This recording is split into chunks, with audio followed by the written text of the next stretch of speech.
Chapter 1. The Vanishing. The last time anyone saw Emily Harper was at 8:37 p.m. She had been playing in the front yard of her family's small house on the edge of Black Hollow, West Virginia. Her mother, Claire, had called her inside, warning her that darkness was falling fast. "Just 5 more minutes," Emily had pleaded, twirling barefoot in the autumn leaves. Claire had relented. 5 minutes wouldn't hurt. By the time she stepped outside again, Emily was gone.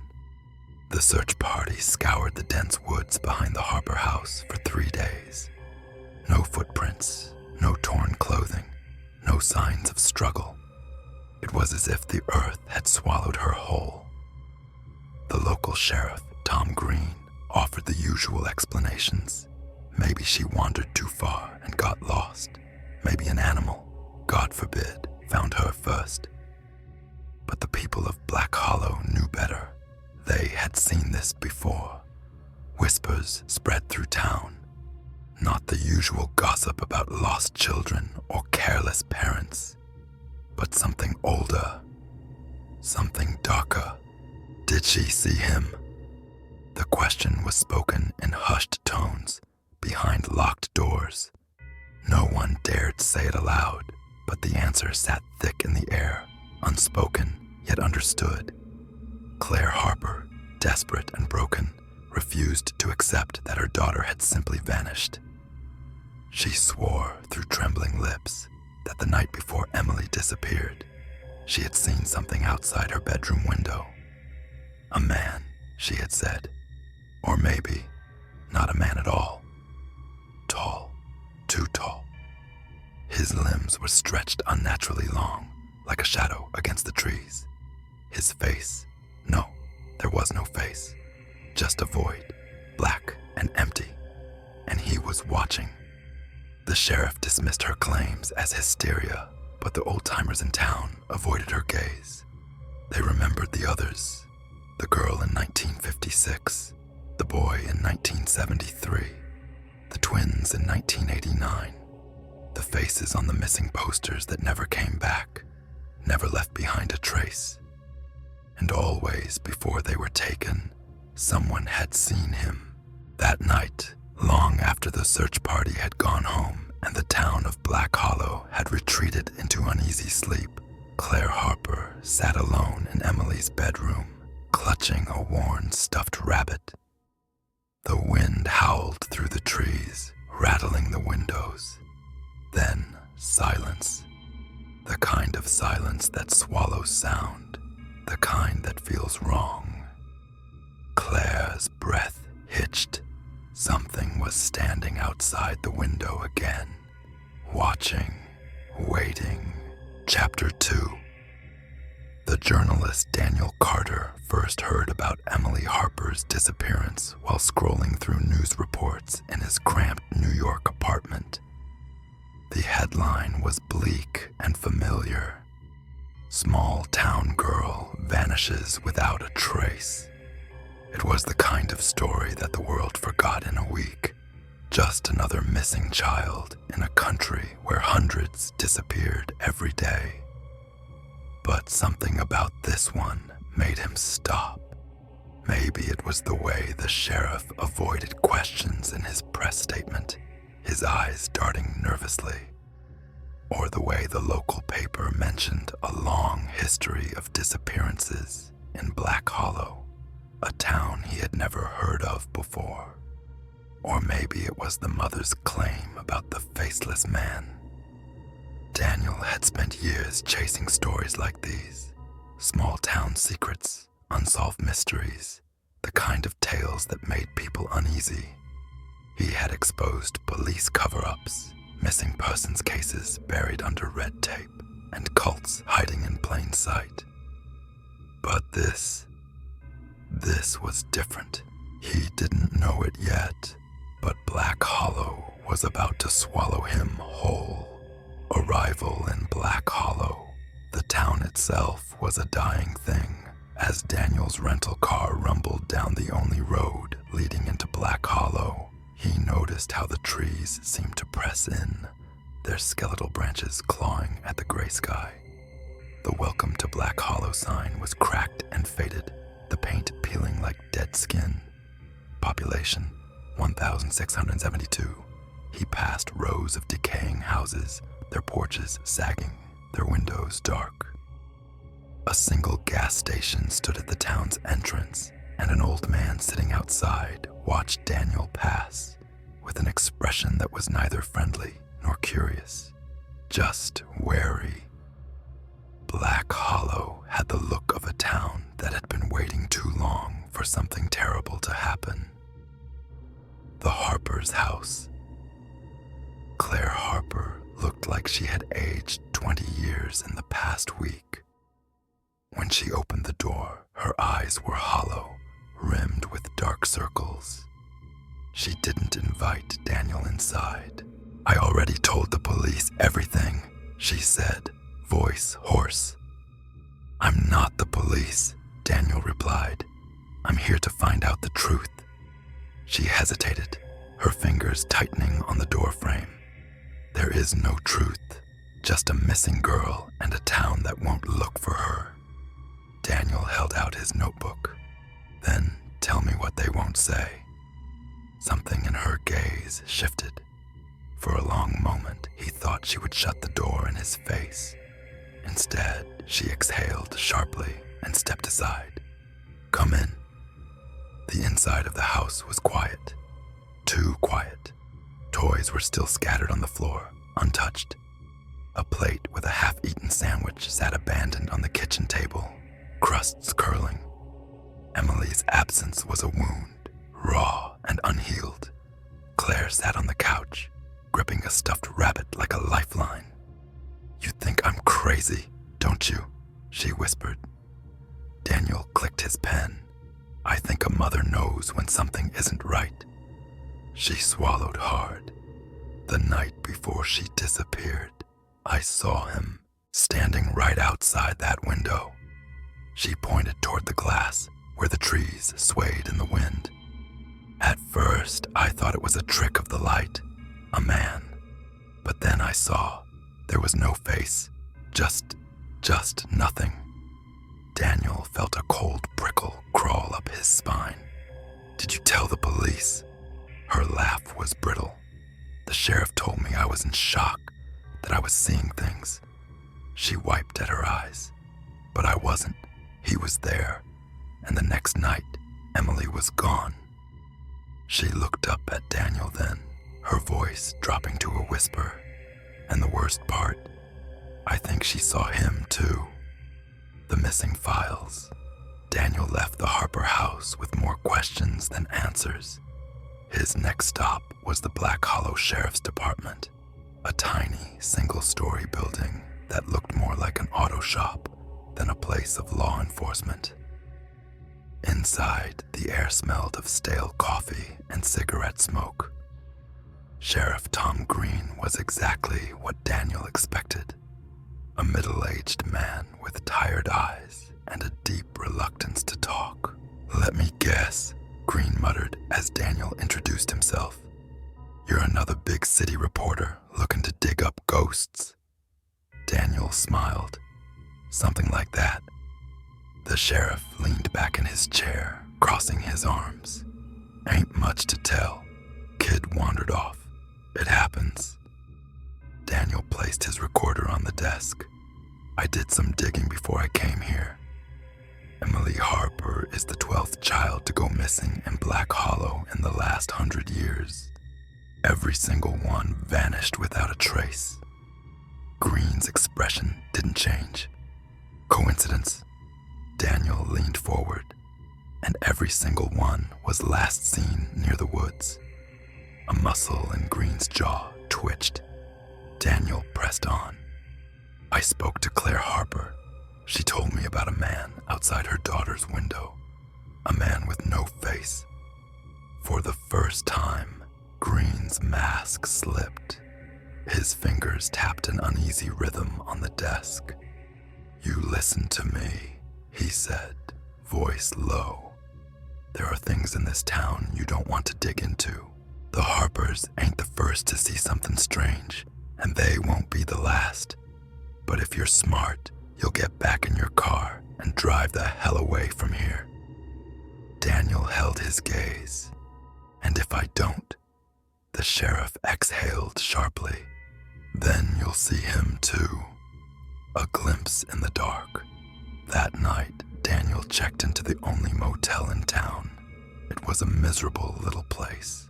One flickering light outside, a front desk clerk who barely looked up from his magazine. The wallpaper in his room was peeling, and the bed creaked with every movement. Still, he had work to do. He spent hours reading through old newspaper archives, piecing together the pattern of disappearances. Each case was the same. A child vanished near the woods. No evidence, no body. In every case, a family member reported seeing something, a figure standing in the dark, watching. It was nearly 2 a.m. when he finally shut his laptop and rubbed his tired eyes. And then, tap, tap, tap.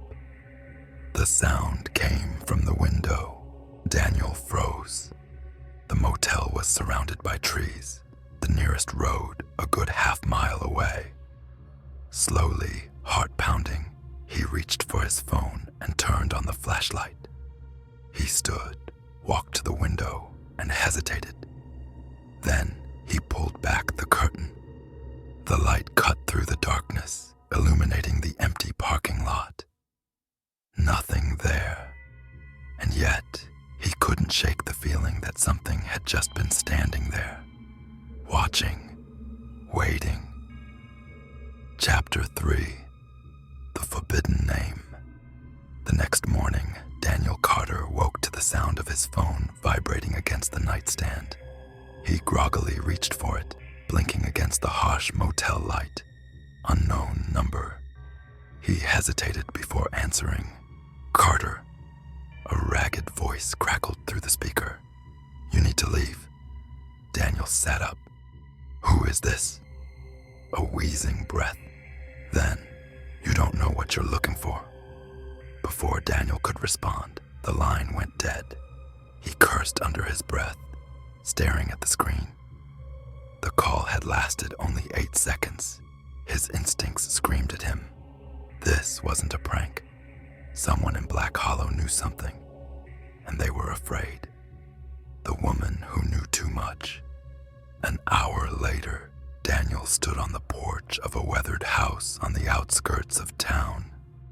The home belonged to Martha Greaves, an elderly woman rumored to be the last living witness to one of the disappearances, the case of Henry Whitmore, 1956. The door opened before he could knock. Martha was thin, with papery skin stretched over sharp cheekbones. Her eyes, dark and sunken, studied him carefully. "You're the reporter," she stated, not a question. Daniel nodded. "I need to ask you about..." She raised a gnarled hand. "I won't say his name." A chill crawled up his spine. Martha turned, leaving the door ajar. After a brief hesitation, Daniel stepped inside. The interior smelled of dust and old books. Faded photographs lined the walls, memories of people long gone. In the dim light, Martha moved like a shadow, settling into a rocking chair with slow, deliberate movements. "You shouldn't have come," she murmured. "The more you know, the closer he gets." Daniel pulled out his notebook. "Who is he?" Her gaze sharpened. "You think I'll just tell you?" "I think you want someone to listen," he countered. "Someone who will believe you." For a long moment, Martha said nothing. Then she exhaled shakily, her bony fingers clutching the arms of her chair. "When I was 16, my friend Henry vanished," she whispered. "We were out by the lake, skipping stones, when he suddenly stopped. He was staring into the trees, eyes wide. I asked him what was wrong, and he said..." Her voice broke. He said, "Do you see him?" Daniel's pulse quickened. "And did you?" Martha shuddered. "At first, I thought he was joking, but then I looked, and..." She stopped, shaking her head violently. No, I won't describe him. If I do, he'll know. Daniel leaned forward. Martha, please, I need to understand what happened. She hesitated, then lowered her voice to a whisper. Henry told me not to move. He said if we ran, he'd follow, so we just stood there. I don't know how long, but then Henry gasped, and when I looked, he was gone. Daniel swallowed. Gone. Her fingers dug into her arms. Not a scream, not a sound, just gone. Like he was never there at all. A heavy silence filled the room. Daniel cleared his throat. Do you know why these disappearances keep happening? Martha's eyes darkened. Because he needs to take. That's what he does. He takes and he erases. Daniel frowned. Erases? Martha nodded, voice trembling. Henry's parents, they forgot him. Daniel stared. What do you mean? I mean they didn't remember they had a son. The next day they acted like he never existed. The whole town did, even the sheriff. I was the only one who remembered. Her face twisted in anguish. I tried to tell them, but they looked at me like I was crazy. My own mother slapped me, told me to stop making up stories. Her breath shuddered, and that's when I realized it wasn't just that they forgot. It was like Henry had been erased from time itself. A creeping horror settled over Daniel. Why can you remember him? He asked. Martha smiled weakly. Because I saw him too. Once you see him, he can't erase you. Not completely. But he still watches. He waits. Daniel's blood ran cold. Martha's frail hands gripped his wrist suddenly, her fingers like iron. You need to leave this town. He pulled back, uneasy. Martha, before he mocks you. The words struck him like a slap. A heavy knock pounded at the door, making Daniel jump. Martha's face went pale. You brought him here, she whispered. Daniel's heart pounded as he turned toward the sound. Another knock, and then the doorknob began to turn. Chapter 4. The Mark. The doorknob twisted slowly. Daniel's breath caught in his throat as a deep, unnatural silence filled the house. The air grew thick, pressing against his skin like a suffocating weight. Across from him, Martha Greaves sat frozen in her chair, eyes wide with terror. Knock. Knock. The door shuddered, though there was no wind outside. Daniel reached into his pocket, gripping the small pocket knife he always carried, a useless weapon against something he didn't understand, but it made him feel slightly less helpless. Then the knocking stopped. The silence stretched, impossibly heavy. Daniel exhaled slowly, his pulse hammering in his ears. Martha was trembling. He's here, she whispered. Daniel moved toward the door, every step slow and deliberate. He peered through the peephole. Nothing, just the empty dirt road and the skeletal trees swaying in the evening gloom. The town was eerily still, as if holding its breath. He turned back to Martha. There's no one there. She shook her head violently. That doesn't mean he's gone. A sudden noise made them both jump, a loud thump from the back of the house. Daniel's stomach twisted. Is there another door? Martha's frail hand pointed toward the narrow hallway leading to the back of the house. Don't open it, she pleaded. Please. Ignoring the warning, Daniel stepped forward, his instincts at war, half of him screaming to run, the other half refusing to back down. The back door was slightly ajar, rocking gently in the breeze. He hesitated, then pushed it open. Nothing, just the overgrown backyard and the dense line of trees beyond. The wind rustled through the branches, whispering secrets he couldn't understand. Then he felt it, a presence, watching. His skin prickled, every hair on his body standing on end.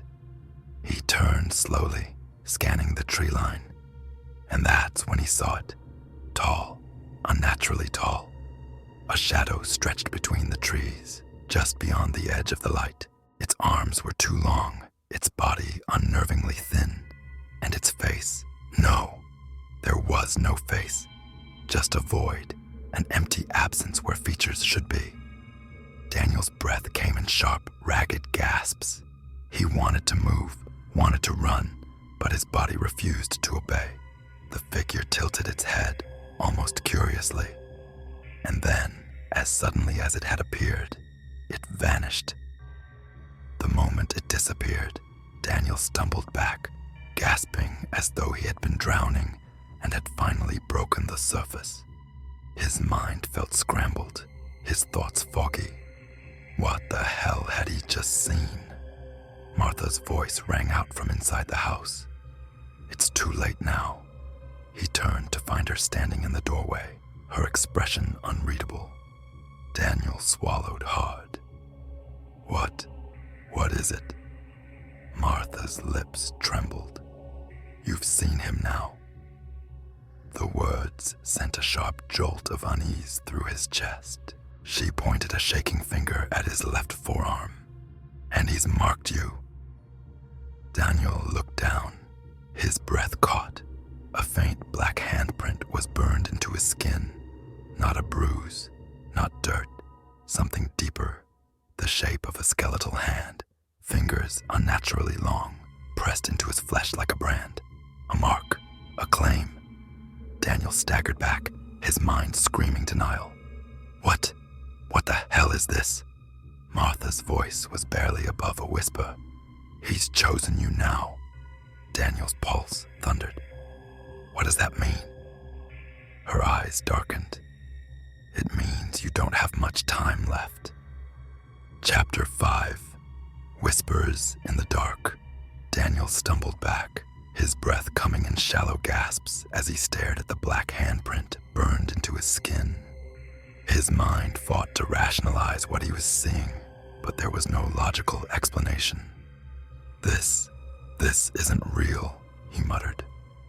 Martha's expression remained grim. You think that? She whispered. Try washing it off.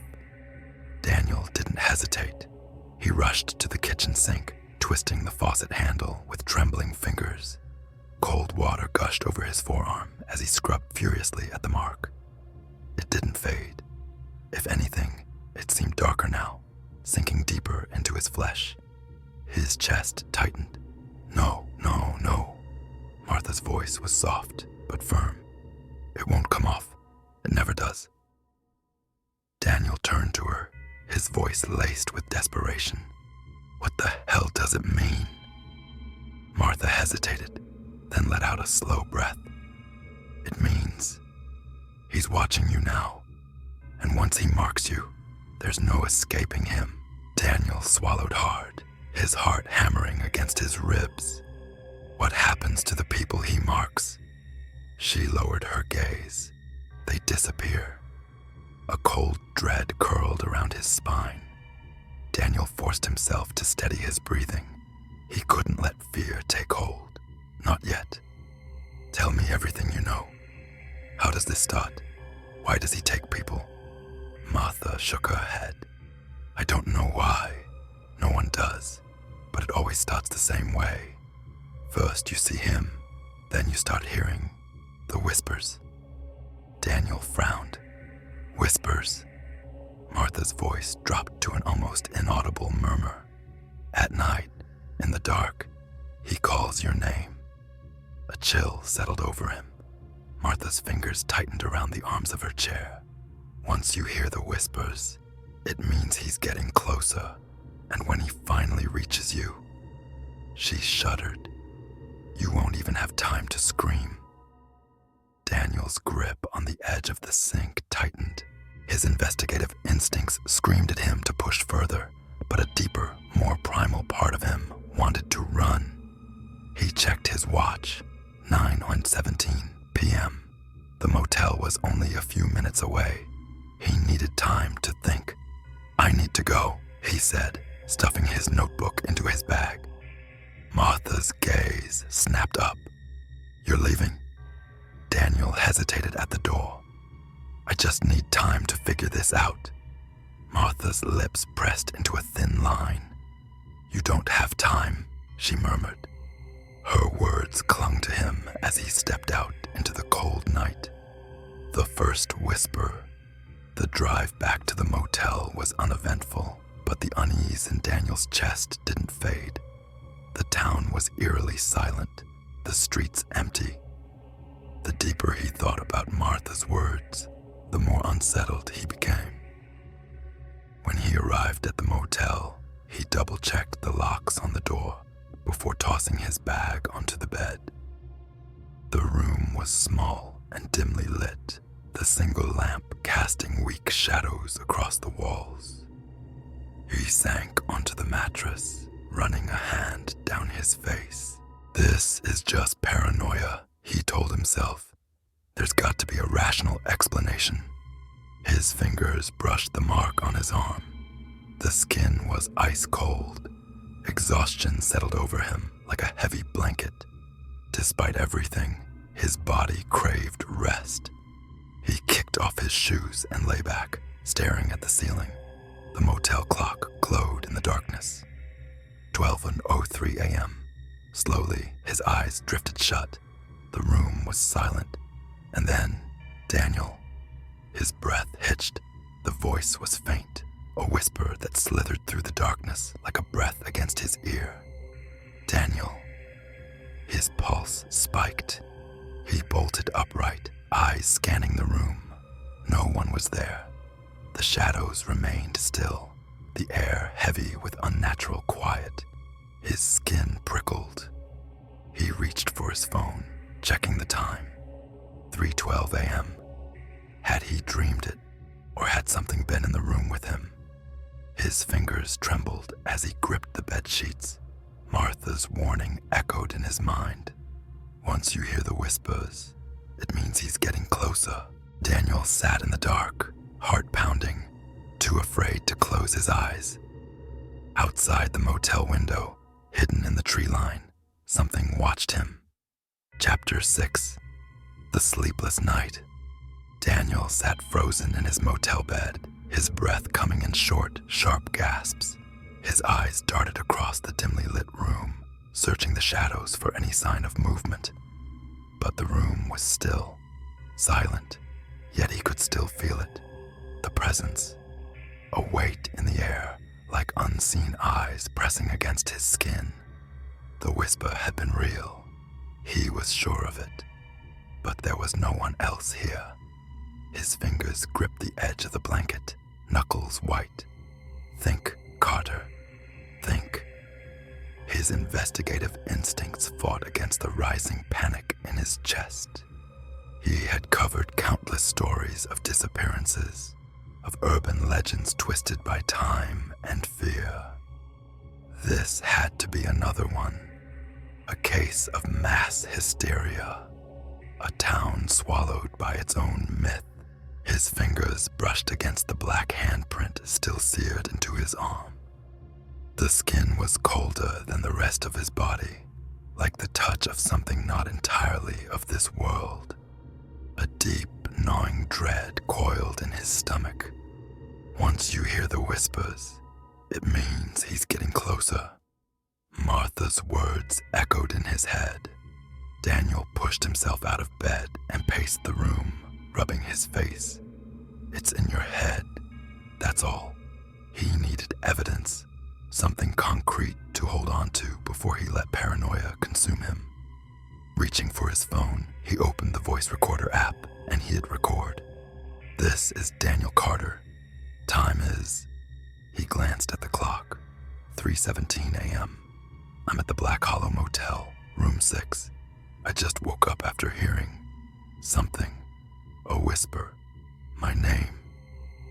He swallowed hard, forcing himself to steady his breathing.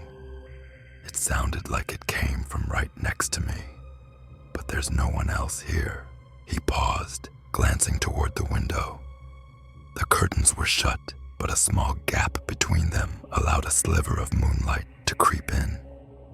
Outside, the trees swayed gently in the wind. For a long moment, he listened. Silence. He sighed, running a hand through his hair. Maybe I imagined it. Maybe... Daniel. His heart stopped. The whisper drifted through the room, faint, barely more than a breath against his ear. But it hadn't come from his phone. It had come from the corner of the room. Daniel whipped around. The corner was empty. Just an old wooden chair and his bag on the floor. Nothing else. But the air was wrong. It felt thicker, heavier, like he was standing in the eye of a storm he couldn't see. His phone was still recording. Hand shaking, he stopped the recording and played it back. The first few seconds were normal. His voice, steady but tense. Then, a second voice, faint, distorted. Daniel. He dropped the phone. It hit the floor with a dull thud. His mind reeled. No, no, no, no, that's not possible. He backed away, his chest tightening. The motel room felt suddenly smaller, the walls pressing in. He needed air. He needed to get out. His shaking hand reached for the doorknob, and then knock, knock. The sound rattled through the silence like a gunshot. Daniel froze. The knock had come from inside the bathroom. His entire body went cold. The bathroom door was closed. He hadn't opened it since arriving. He hadn't used it. His breathing came in short, shallow bursts as he took a step back. The knock came again. Knock, knock. Louder this time. His pulse roared in his ears. His instincts screamed at him to run, to get out of this room, to get in his car and never look back. But something compelled him forward. A slow, suffocating dread wrapped around him like invisible hands. He reached out, fingers hovering over the doorknob. And then, the door creaked open, just an inch, enough for the darkness inside to spill out, thick and impenetrable. Daniel held his breath. The room was silent. Then something moved inside, a shadow shifting just beyond the threshold. Daniel stumbled back, nearly tripping over his own feet. His mind screamed at him to flee, to get as far away from this place as possible. But his body wouldn't move. The bathroom door creaked open a little more, and that's when he saw it. A hand, impossibly long and thin, emerged from the darkness. Pale, almost translucent fingers curled against the doorframe. The skin was stretched too tight over the bones, the joints bending in ways that defied logic. Danielle's vision blurred as pure terror consumed him. The fingers twitched. Then, the lights flickered. For a split second, the room was plunged into complete darkness. And in that instant, something whispered directly into his ear. "You belong to me now." The lights came back. The bathroom door was wide open. And the thing inside was gone. The descent begins. Daniel didn't remember grabbing his keys, didn't remember sprinting out of the motel room and into the freezing night. His body moved on instinct, driven by primal terror. He threw himself into his car, locking the doors and fumbling with the ignition. His breath came in frantic gasps as he glanced at the motel room through the windshield. The door stood open, the light from inside spilling onto the cracked pavement. But the room was empty. And yet, the air around the entrance shimmered like heat rising from asphalt.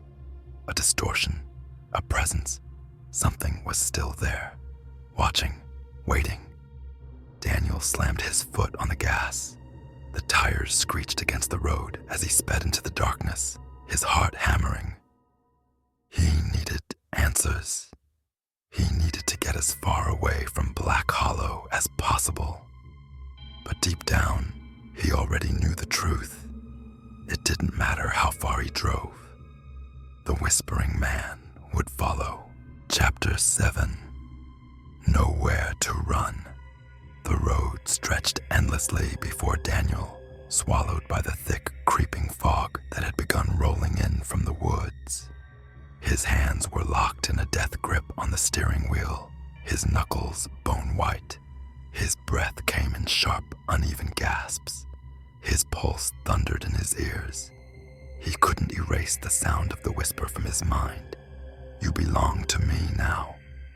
The voice had been so close, inside his head, inside his bones. His foot pressed harder against the gas pedal. The speedometer needle inched past 80, then 90. The trees blurred into dark streaks, the road a narrow tunnel cutting through the void. He didn't know where he was going. He just knew he had to get away. Away from the motel. Away from it.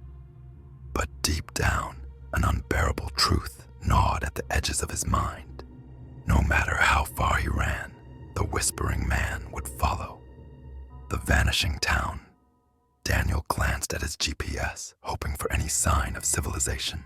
No signal. His stomach clenched. He had just left the motel. He couldn't be that far out. Black Hollow wasn't large, but there had been houses, gas stations, streetlights. Now, nothing. No signs, no side roads. Just an endless stretch of black asphalt cutting through an abyss of trees. The world outside his headlights looked wrong. Too still. Too quiet. Like something had stripped reality down to a hollow shell. His eyes flicked to the rearview mirror. The motel was gone. Not just in the distance, completely gone. The road behind him stretched into darkness, with no trace of the place he had fled from. Daniel's hands tightened on the wheel. His breathing turned shallow.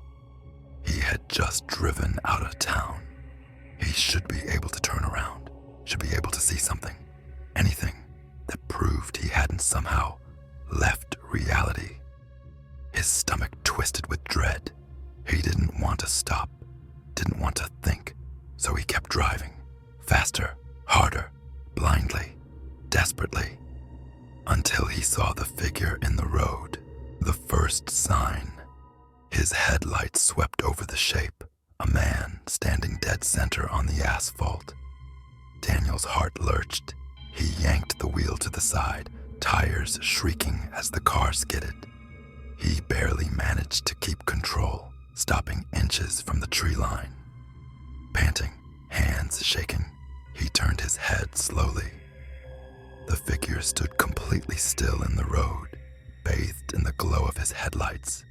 Daniel's pulse pounded in his throat. The man was too tall. His arms hung just a little too long. His head was tilted at an unnatural angle, and where his face should have been, nothing. A hollow, empty void. Daniel's breath hitched. His body screamed at him to run, to leave the car and bolt into the woods, but his mind knew better. He couldn't run, because it would follow. The figure took a step forward. The air in the car turned ice cold. The engine died. Daniel's stomach dropped. He twisted the key in the ignition, praying for the engine to roar back to life. Nothing. The car was dead. A breath of wind whispered through the trees, but it wasn't wind. It was his name. Daniel. Daniel's blood ran cold.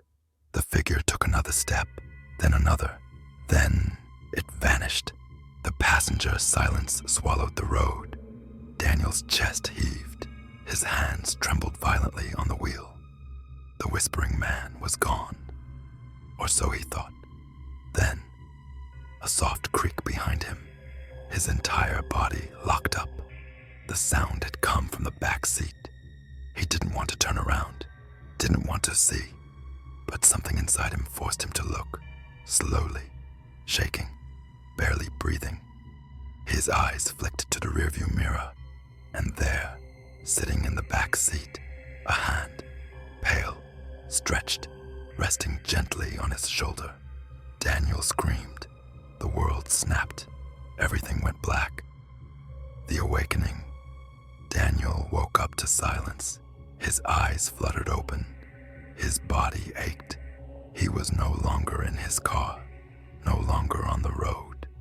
He was back at the motel. Room 6. The bed beneath him felt cold, too cold. His breathing turned ragged as he sat up. His bag was still on the floor, his phone still lying where he had dropped it. Had he dreamed everything? His eyes darted to the door, still locked. The motel clock glowed faintly on the bedside table. 3:12 a.m., exactly where he had been before. Before the whispers, before the road, before the impossible night. He swallowed hard, his pulse erratic. Slowly, hesitantly, he pulled back his sleeve. His heart stopped. The mark had changed. No longer a simple handprint. The fingers had spread, curling up his arm, sinking deeper, and beneath it, carved into his skin like the scratch of something ancient, were 4 words. "You cannot escape me." Daniel's vision blurred. His breath caught in his throat. This wasn't a nightmare. This wasn't paranoia. This was real, and it wasn't over. Chapter 8. The Mark of No Return. Daniel sat on the edge of the motel bed, his entire body trembling. The room was silent, but the air felt suffocating, thick with something unseen. His eyes remained locked on his arm, on the twisted mark that had spread beneath his skin. "You cannot escape me." The words were etched into his flesh, the grooves deep and raw, as if something had burned them there from the inside. This wasn't a hallucination. This wasn't a nightmare. This was real. His breath shuddered. His mind screamed at him to leave. Get in the car. Drive until the road disappears. Burn the motel to the ground if you have to. But something stronger than fear kept him rooted to the spot. Because deep down, he knew. It didn't matter where he ran. The whispering man was already inside him. The phone call. His phone buzzed, shattering the heavy silence. Daniel jolted, heart hammering. He reached for it with a shaking hand, half expecting to see an unknown number, or worse, no number at all. But it was Martha, the old woman from the diner.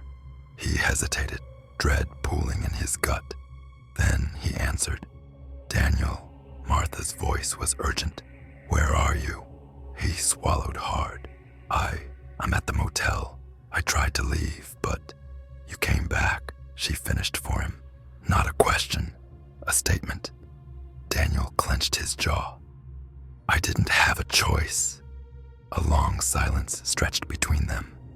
Then Martha whispered, "It started, hasn't it?" Daniel's grip on the phone tightened. "What the hell is happening to me?" "You let him in," Martha murmured. "The moment you heard the whisper, you became his." Daniel's pulse pounded. How do I stop this? A sharp inhale from the other end. There's no stopping it. The room suddenly felt colder. Daniel ran a hand through his hair. No, that's bullshit. There has to be a way. You don't understand. Martha's voice trembled. He doesn't haunt places, Daniel. He haunts people. You let him see you. Let him touch you. Now he'll follow you until there's nothing left. Daniel's vision blurred with panic. Then what am I supposed to do? The line crackled. Martha hesitated. Then, so quietly he almost didn't hear it, she whispered, "Don't sleep." Daniel's breath hitched. "Stay awake for as long as you can," Martha said, voice urgent now. The longer you resist, the longer you fight him, the more time you have to. The line went dead. A hollow dial tone rang in Daniel's ears. Then, from the darkness of the motel room, something whispered, "Daniel." The sleepless hours. Daniel bolted upright, his eyes darting to the room's corners. The shadows seemed deeper, stretching unnaturally toward him. His own name still hung in the air, a breath that didn't belong to him. His chest tightened. He couldn't stay here. He grabbed his bag, stuffing his phone and wallet inside. He was halfway to the door when he heard it. The closet door creaked open. Daniel froze. His blood turned to ice.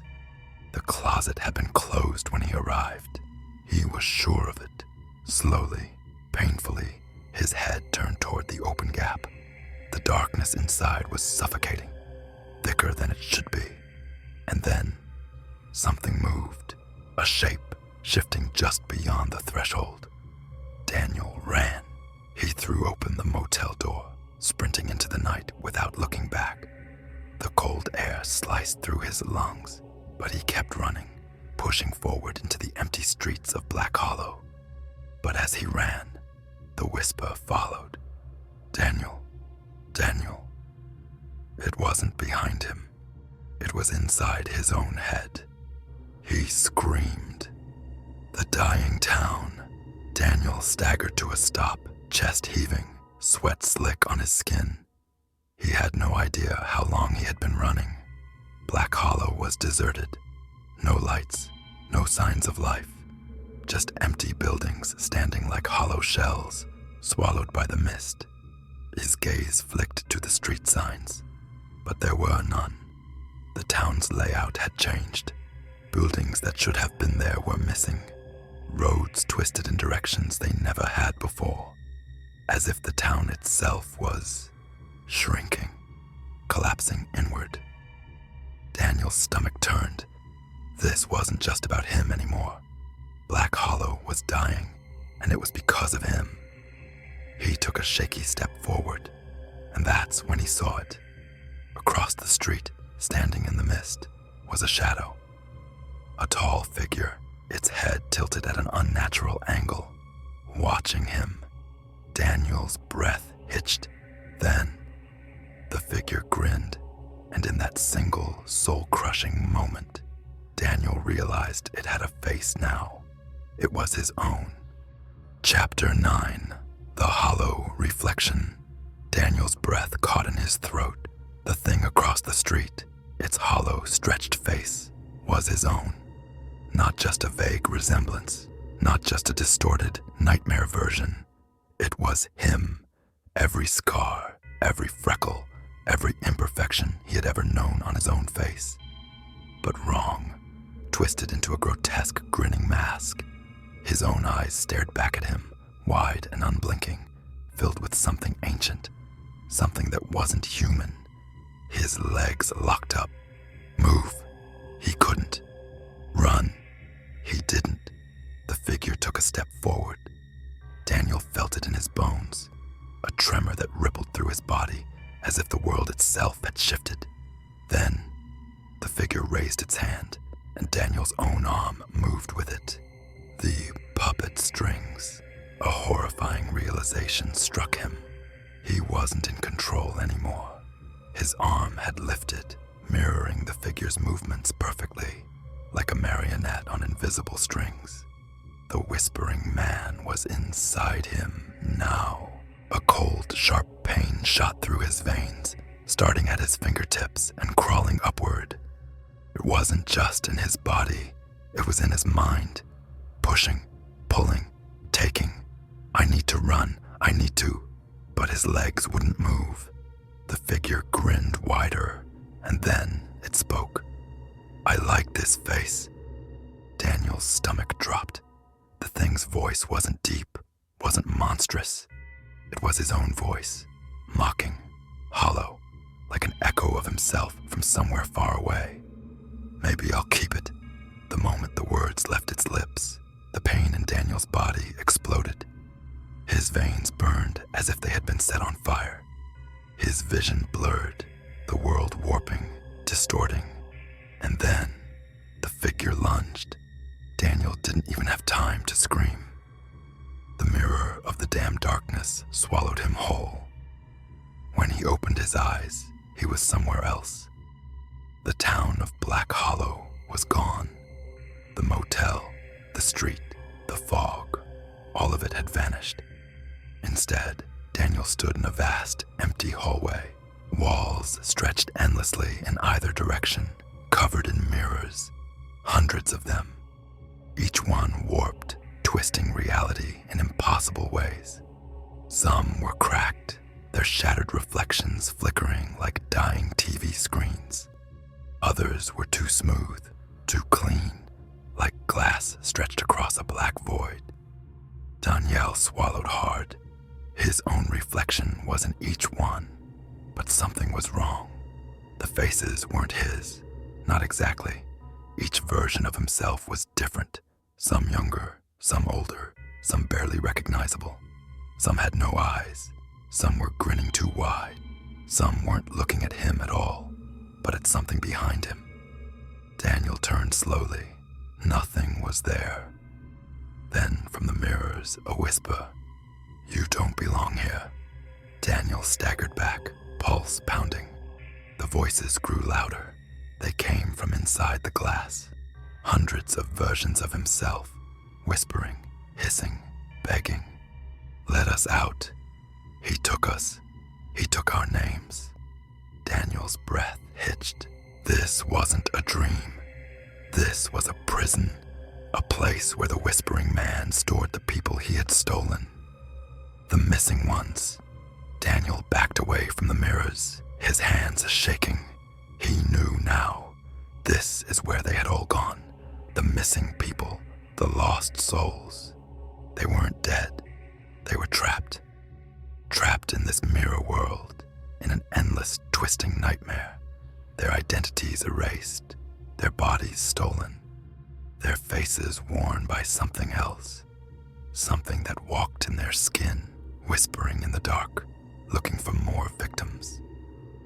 A cold sweat broke across Daniel's forehead. Was he next? Had it already happened? Slowly, cautiously, he turned to one of the mirrors, and when he saw his reflection, his blood froze. His eyes weren't his anymore. They were hollow, black, and from his own mouth, his reflection whispered, "You're already mine."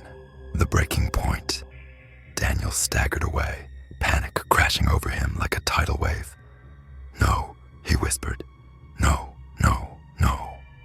His pulse hammered. He needed to wake up, needed to break free, needed to find a way out. He turned, running blindly down the endless hallway of mirrors. His footsteps echoed in the hollow space. The whispers followed.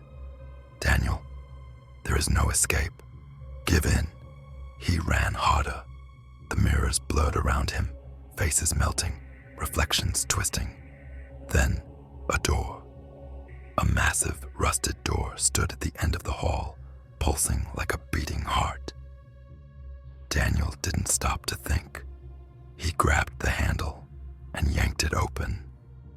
Light exploded from the other side, and then everything went white.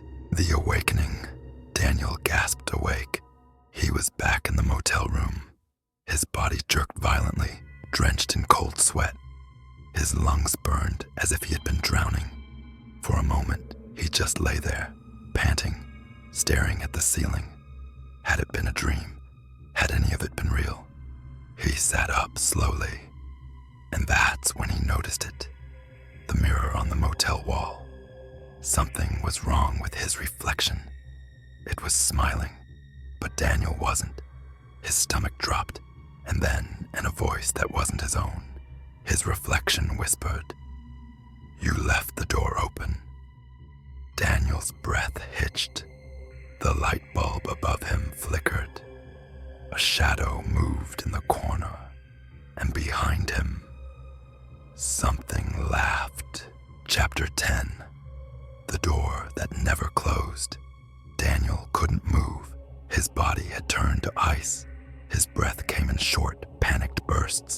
The reflection in the mirror was still smiling at him.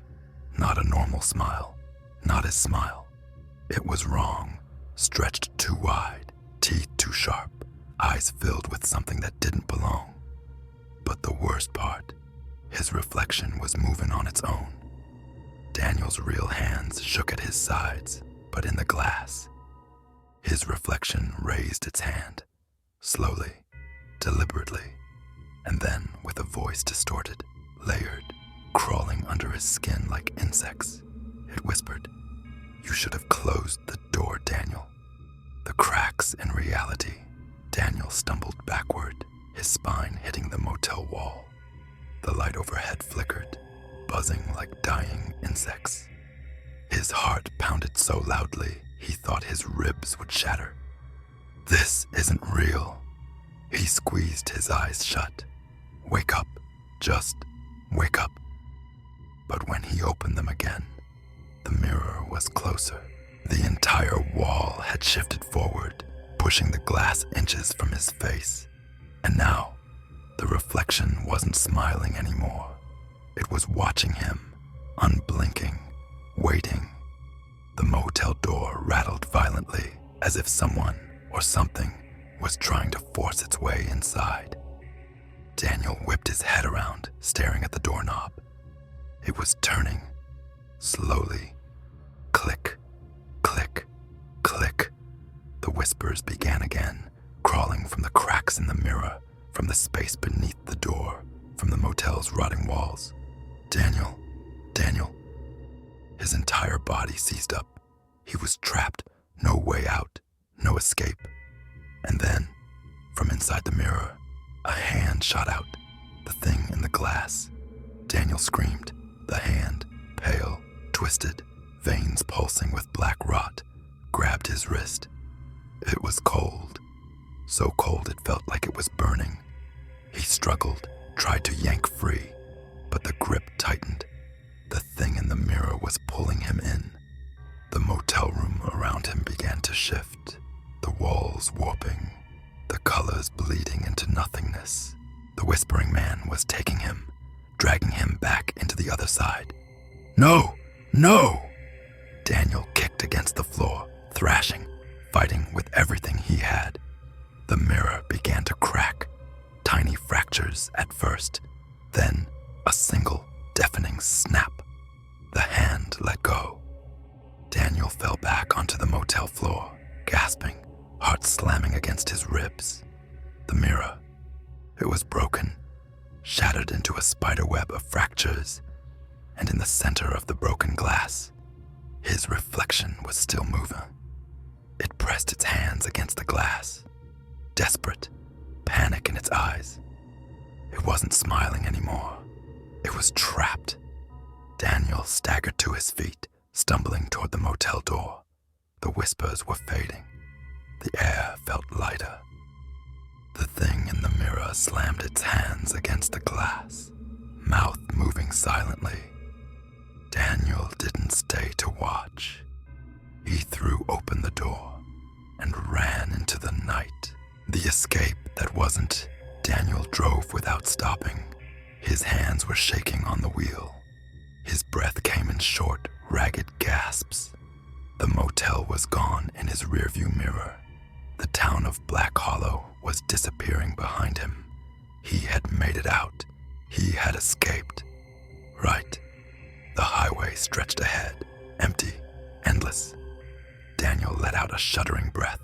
Then, without thinking, he glanced at the mirror and froze. His reflection was still smiling. You left the door open, Daniel. The engine died. The headlights cut out, and from the dark, something whispered, "Let me back in." Chapter 11. The Passenger in the Mirror. Daniel sat frozen in the driver's seat. The car was dead. The highway was silent. The darkness outside pressed against the windows, thick and suffocating, as if the world beyond the car no longer existed. And in the rearview mirror, his reflection was still smiling. Not just a flicker, not just a trick of the eye. It was alive, moving on its own, mocking him. His mouth went dry, his pulse hammered. "Let me back in, Daniel." The voice came from the mirror, from his own mouth. Daniel's breath came in short, ragged gasps. "This isn't real. This isn't real." He reached for the ignition, his fingers trembling. He turned the key hard. Click. Nothing. Click, click, click. Still nothing. A cold sweat dripped down his back. Then, from the back seat, he heard it. A quiet, rasping breath. Not alone. Daniel's body locked up. The air turned heavy, pressing against his chest, making it hard to breathe. The sound was slow, deliberate. Something was breathing behind him. He didn't turn around. Couldn't. Didn't dare. Instead, he stared into the rearview mirror, watching his own reflection. And that's when he saw it. A shadow. Something was sitting in the back seat. A tall, gaunt figure, wrapped in something dark, shifting, almost liquid. It was barely visible in the dim light, but Daniel could see its eyes. Deep, hollow, watching him. A tremor ran through his fingers. His reflection spoke again. "You're still mine, Daniel." Then, a hand touched his shoulder. The cold grip Daniel snapped. His instincts took over. He screamed and lunged for the door handle, yanking it open with all his strength. The cold night air rushed in, but before he could throw himself out, the hand tightened. Fingers dug into his shoulder, ice cold, like something dead. A voice, right next to his ear, whispered, "You can't run." Daniel thrashed, fighting against the grip, his breath coming in panicked gasps. With a desperate yell, he kicked the dashboard, twisting free, and tumbled out of the car, landing hard on the pavement. The asphalt was wet, cold. The night swirled around him, thick with mist. Daniel scrambled to his feet, heart slamming against his ribs, and spun to look at the car. But the back seat was empty. No shadow, no whispering man. The only thing staring back at him was the rearview mirror, and in it, his reflection was still inside the car, sitting in the driver's seat, smiling. A prison of glass. Daniel's stomach dropped. His reflection, his other self, slowly tilted its head. Its eyes gleamed in the dim light. Then, with a voice that wasn't quite his own, it whispered, "You took my place." Daniel's blood ran cold. He stepped forward, heart hammering. No, no, no, no. He looked down at his hands, at his body. Everything felt wrong, too light, too distant, like he wasn't fully there, like he was somewhere else. And in the car, his reflection reached for the ignition, turned the key. The engine roared to life. And then, the car door slammed shut. Daniel lunged forward, pounding on the window. No, wait, stop. But his reflection, his other self, just grinned, shifted into drive. And then, the tires screeched against the pavement. The car sped off, disappearing into the fog, taking his body with it, leaving Daniel trapped in the mirror, the hollow existence. Daniel stumbled backward, his mind spiraling into pure horror. He turned wildly, looking for something, anything, that made sense. But the world around him wasn't real anymore. The road stretched into nothingness. The trees swayed without wind, and the stars above were too dim, flickering like they were dying. He looked down. The pavement beneath his feet was shimmering, like glass. His breath caught in his throat. He turned to the side and saw his reflection everywhere, in the road, in the trees, in the fog itself, all of them watching him, all of them whispering, "Trapped, trapped, trapped." Daniel's vision blurred, his mind reeled. No, no, no, this isn't real. But the truth settled in his bones. This was real.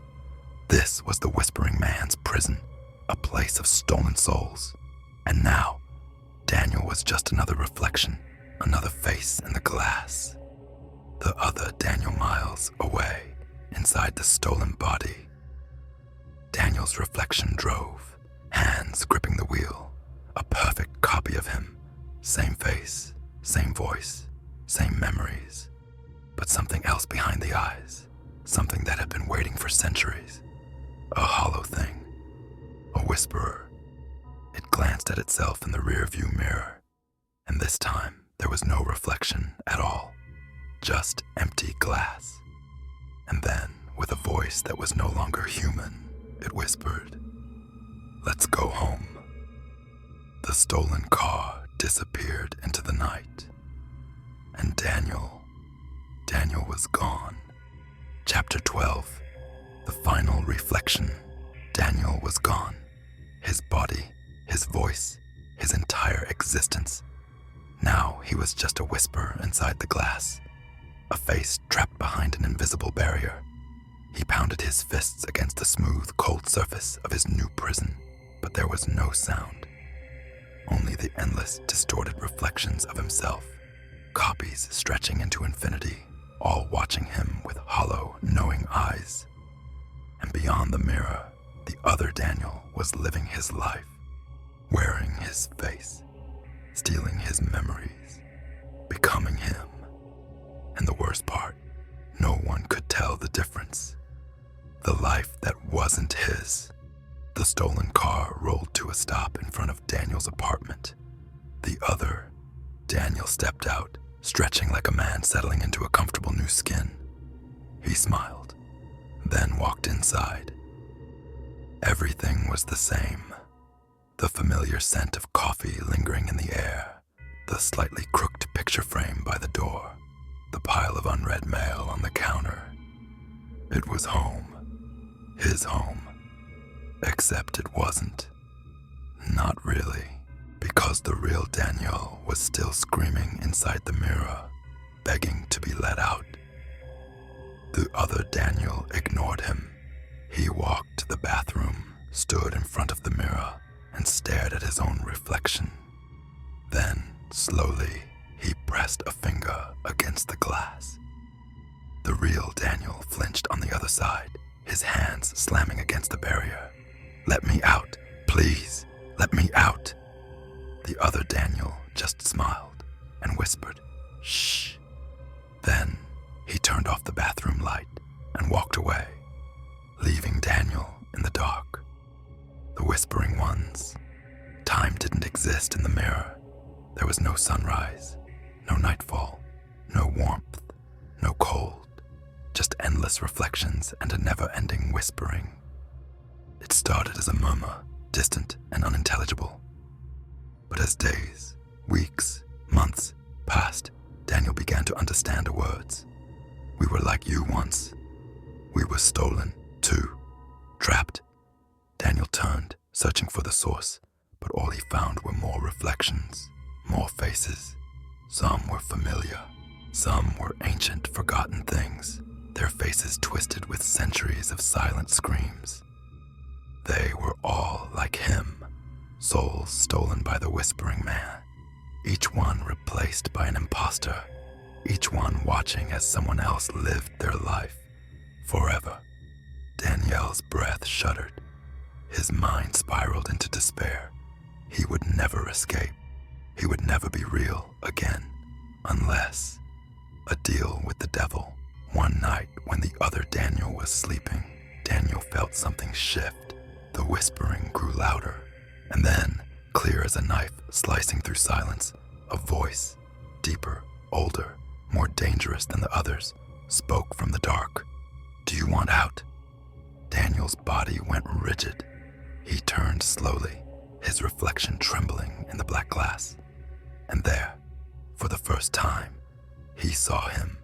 The whispering man, not just a shadow, not just a rumor, but real, tall, unnaturally thin, his face a hollow absence, as if something had erased it from existence.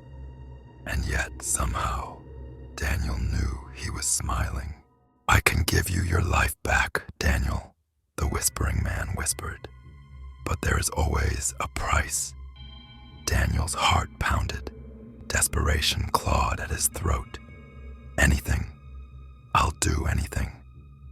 The whispering man tilted his head, and then, for the first time, he reached through the glass. His fingers brushed against Daniel's chest, cold, like death, like forever. And then, Daniel woke up. The cycle continues.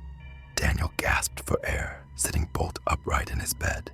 His skin was damp with sweat. His hands trembled. He was back in his apartment, back in his body. He scrambled to the mirror, his breath ragged. His reflection was normal. His own face stared back at him. No whispering, no other Daniel, no prison of glass. He was free. He was himself again, right? Then, a faint breath against the back of his neck. Daniel's blood ran cold. Slowly, he turned his head and saw his old reflection standing behind him, still trapped, still watching, mouth open in a silent scream. And as Daniel stared, the whispering man's voice coiled around his ear, soft and deadly. You took his place. Daniel's stomach dropped. No, no, no, no. He staggered back, heart hammering in his chest. Because now, someone else was trapped in the mirror. Someone who had once been real. And Daniel was walking free. Just like the whispering man promised. But for how long? The whisper never ends. The next morning, Daniel looked in the mirror again.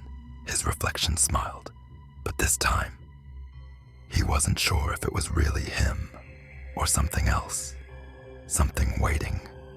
Because once you let the whispering man in, you can never be sure who's really looking back.